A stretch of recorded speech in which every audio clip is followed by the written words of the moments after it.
Finally, after all this time, we're finally getting the damn upgrade. Let's get into it.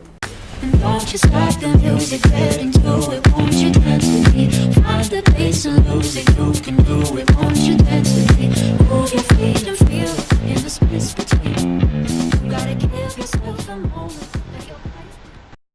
What is going on, guys? It is your boy Magach Gaming here, and today we're going to be looking at the dev blog for the Magach 3. Now, there's been a bit of news about this tank because with the announcement of the XM1 as the premium, a lot of people are wondering why you would ever bother choosing between this and the XM1. Now, hindsight is 2020. Remember, this vehicle came out well before the XM1 was ever introduced, so the other thing to remember is lineups.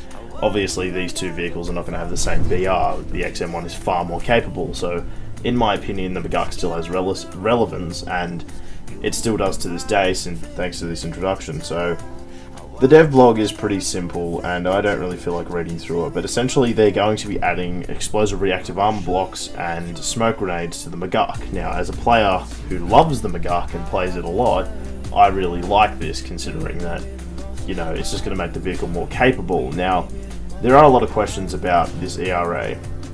Everyone, of course, knows how smoke works, so I don't really have to get into that, but the main questions were with the ERA, because I feel like a lot of people still aren't too sure how ERA works and how it functions. So, in short, ERA, or Explosive Reactive Armor, functions as a sort of add-on armor to counter shape charge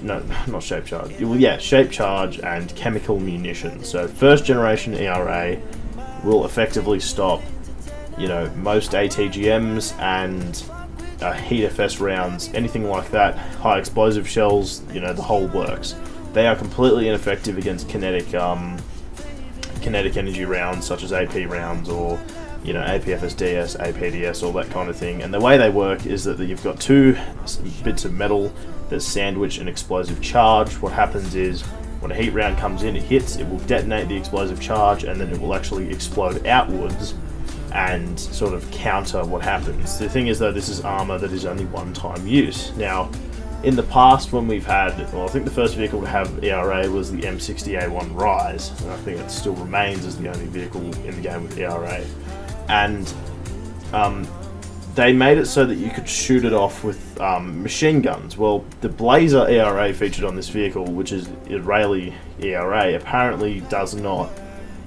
It's been tested so that it does not actually set off when you shoot it with machine guns or any kind of artillery fragments, anything like that. Apparently it does not function that way. So in-game, if you see it where you're shooting this vehicle and, you know, the bricks start blowing off because you're shooting it with machine guns, that's actually incorrect. So I'd assume that if it was modeled correctly, you'd need like a cannon of some kind, like a 20mm cannon, to start actually shooting the bricks and causing them to detonate.